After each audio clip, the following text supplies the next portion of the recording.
Que a paz e o infinito amor do nosso Mestre Jesus nos envolva a partir desses instantes e abençoe essas nossas reflexões. Nós vamos sentindo a presença dos benfeitores espirituais que nos assistem e amparam e vamos saudando ao nosso mentor espiritual, agradecendo esse amigo pela sua presença constante em nossa vida, nos amparando, nos sustentando, nos orientando nos momentos mais difíceis.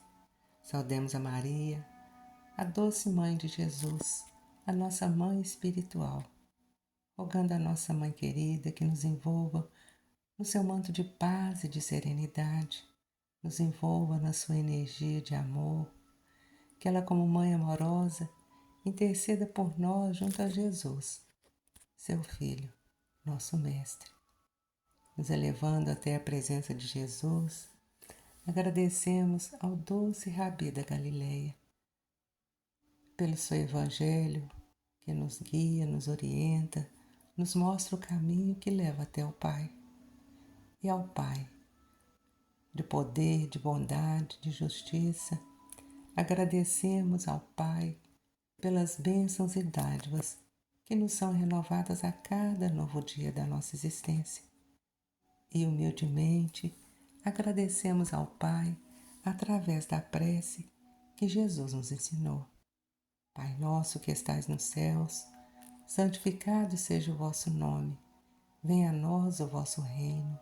Seja feita a vossa vontade, na terra como no céu. O pão nosso de cada dia nos dai hoje. Perdoai as nossas dívidas, à medida em que perdoarmos aos nossos devedores. E não nos deixeis, Senhor, cair em novas faltas, e livra-nos do mal. E assim, amparados pelo amor de Deus, de Jesus e dos benfeitores espirituais, nós pedimos a permissão e o amparo para iniciarmos as nossas reflexões de hoje. Que assim seja. Hoje nós vamos refletir sobre as provas da riqueza e da pobreza. E lembrar que quando Kardec perguntou ao Espírito Verdade qual das duas provas, a da desgraça ou a da riqueza, era a mais terrível para o homem, a resposta que ele recebeu dos Espíritos foi que tanto uma como a outra são provas difíceis. Se a miséria provoca as queixas contra a providência, a riqueza vai incitar todos os excessos. Mas o que podemos entender por riqueza e por miséria?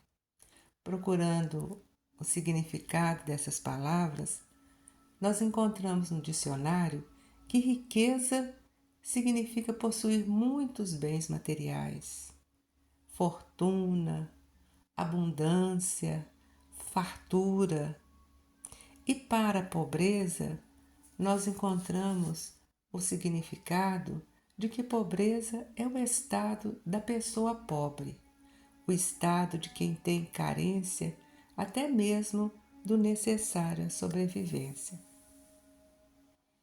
Sabendo que Deus é justo e como Pai amoroso, Ele quer o melhor para todos os seus filhos, nós reconhecemos que Deus nos permite passar por experiências nessa grande escola chamada Terra para o nosso aprendizado.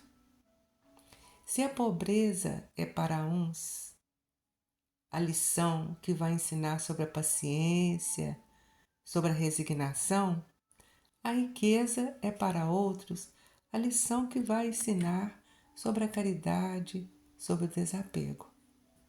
Nesse sentido,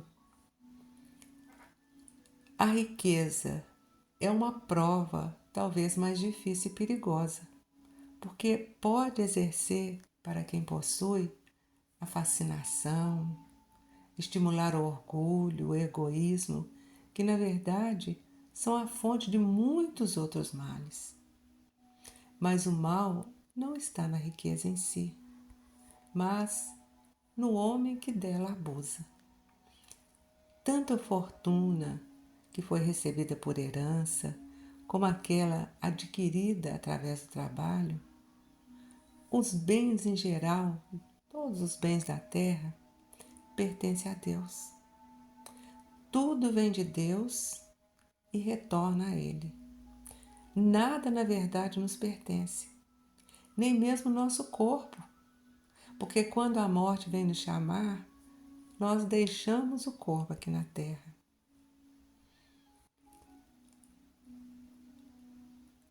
Todos os outros bens que acreditamos possuir também vão ficar aqui na terra. Tudo nos foi concedido por empréstimo. Podemos usar, mas não abusar, porque teremos que prestar conta dos bens que recebemos quando deixarmos a terra. Se os bens que acreditamos possuir não são nossos, são empréstimos que podemos utilizar enquanto estivermos aqui, nós ficamos pensando, qual é a nossa verdadeira propriedade? O que possuímos de nosso? E vamos perceber que só possuímos realmente o que poderemos levar desse mundo. O que encontramos aqui ao chegar e o que deixamos ao partir não nos pertence. Foi o que nos ensinou Jesus sobre acumular tesouros que as traças não roem e os ladrões não levam. Só nos pertencem esses tesouros. Só nos pertence os valores da nossa alma, a inteligência, os conhecimentos, as qualidades morais, as virtudes. É do que nos serviremos no mundo espiritual. Da posse desses valores dependerá a nossa vida futura. Quando um viajante vai para um país distante, ele prepara sua bagagem. Prepara sua bagagem com os objetos que lhe serão usáveis naquele país. Ele não carrega nada do que seria inútil. Como temos preparado nossa bagagem para a grande viagem que todos nós faremos um dia? Quais os bens conquistados poderemos levar em nossa bagagem quando partimos para a pátria espiritual? Nada do que é material poderemos colocar nessa bagagem. Por exemplo, nossa casa, carro, joias, roupas, etc. Nada disso irá na bagagem. Só poderemos levar o que será útil no mundo espiritual. Quais os bens espirituais temos adquirido para compor a nossa bagagem? Quando o viajante chega a um hotel, num lugar desconhecido,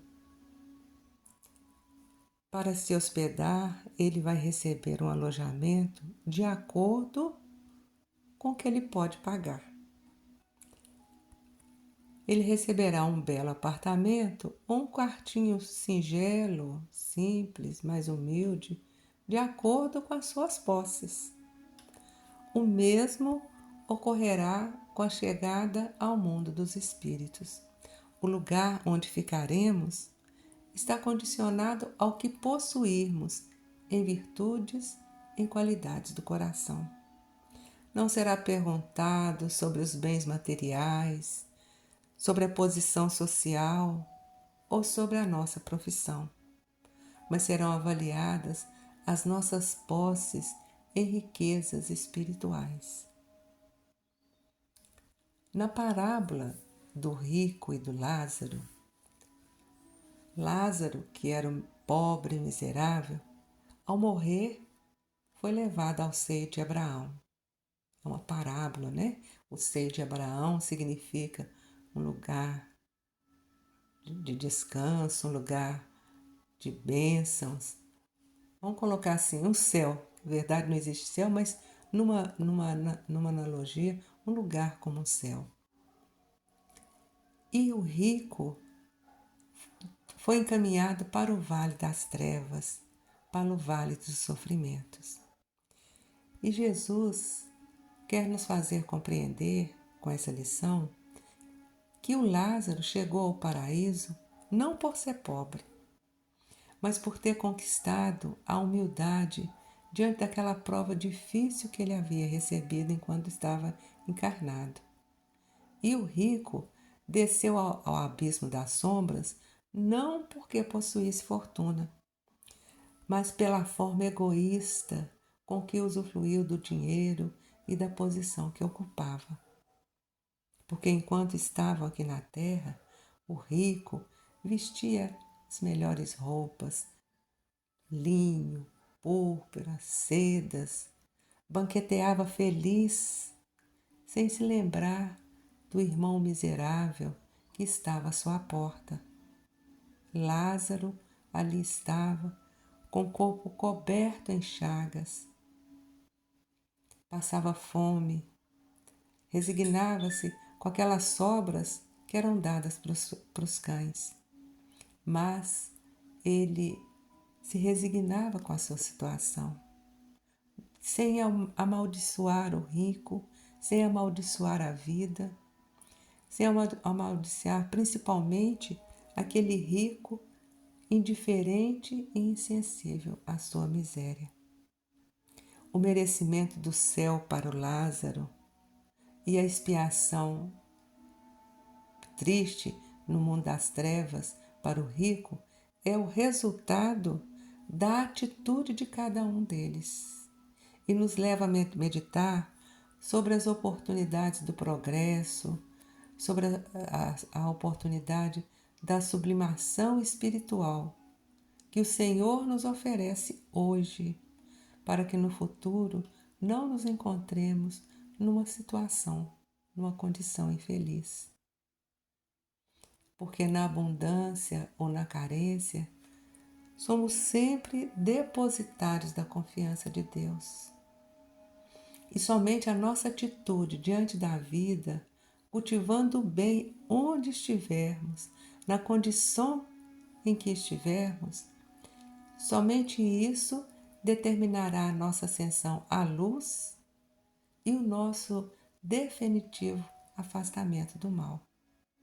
Então, empregar utilmente o que possuímos é agir segundo os desígnios do Senhor. Rejeitar a fortuna ou os bens concedidos por Deus é renunciar aos benefícios que podemos fazer quando administrarmos esses bens com sabedoria, em proveito de muitos. E o desapego aos bens consiste em saber servir-se deles com sabedoria para si próprio e para os outros, mas também a saber perder esses bens sem se lamentar, se isso for da vontade de Deus. A Bíblia nos traz o exemplo de Jó, que possuía fortuna, família, muitos filhos, era muito abastado. E quando perdeu tudo, rendeu graças a Deus, dizendo: o Senhor me deu, o Senhor tirou. Bendito seja o Senhor. Eis o exemplo de desapego, de submissão à vontade de Deus, de fé em Deus. Pois aquele que, tendo dado e tirado, pode nos restituir, como na Bíblia conta que todos os bens de Jó foram restituídos. E não nos esqueçamos que Deus coloca a consolação ao lado da prova. Não nos esqueçamos que há bens infinitamente mais preciosos do que os bens perecíveis da terra. Esse entendimento nos auxilia a desapegar dos bens materiais. Jesus ainda nos ensina que a vida do homem não consiste na abundância das coisas que ele possui. Alguém pode possuir grande soma de dinheiro, dispor de muitas propriedades e viver miseravelmente. A abundância de paz, de felicidade, não depende da riqueza numérica das coisas, dependem do uso que fizermos das oportunidades, dos dons, das situações e dos favores que recebemos do alto, onde quer que estivermos, onde nos encontremos. Nosso esforço deve ser o de mobilizar com sabedoria esses recursos que são depositados em nossas mãos, sem procurar simplesmente acumular, guardar, reter o que está em nosso poder por empréstimo. Chico Xavier, Madre Teresa, Irmã Dulce, Francisco de Assis e muitos outros são exemplos daqueles que não tinham posses, mas mobilizaram recursos fantásticos, recursos de si mesmos, em favor de muitos. A pobreza, a riqueza, são formas de encarar o mundo. Quem idealize que recursos poderão conceder tudo o que deseja, de coisas materiais, a riqueza para ele será ter muito dinheiro à disposição. Para quem pense que a vida, os sentimentos sejam prioridade, com certeza pensará que pobre é quem não tem a quem amar ou não tem quem o ame. Recursos como saúde, família, afeto, harmonia no lar, na vida, consciência tranquila, só se adquirem com zelo, com empenho, com amor. E quando tivermos de prestar contas ao Senhor, Ele nos identificará não pelos bens ou recursos materiais que adquirimos. Seremos reconhecidos pelo emprego dos nossos dons, pelo valor das realizações, das obras de trabalho, de educação, de caridade, de socorro que deixarmos em torno de nós.